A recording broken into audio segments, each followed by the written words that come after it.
In today's video, I'm going to show you how to move your charts to their own sheet or tab here in the Google Sheets app. So I have my Sheets app open here on my Android phone, and this feature is actually only exclusive to Android users. If you try and find this feature on an iPhone or an iOS device, you won't be able to find it. So how do we move our charts to their own tab or sheet? First, you're going to open that file where you're going to find your charts. Then once you tap or select that chart, you can just tap on it again.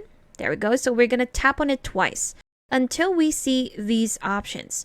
So we have edit chart, cut, copy, and delete.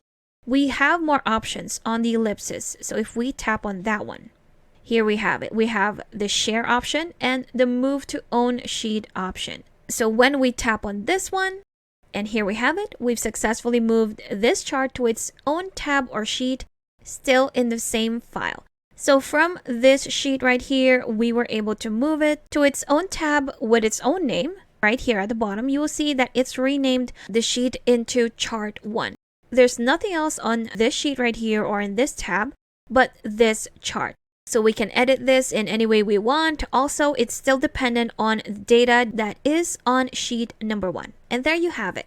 So it's quite easy. Again, if I undo that right here and tap on it again, tap twice to see the options, then go to the ellipsis and select Move to Own Sheet. There we have it.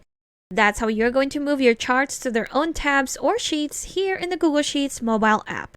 Again, this is only exclusive for Android devices. You won't be able to find this feature on the Sheets app when you're using an iOS device.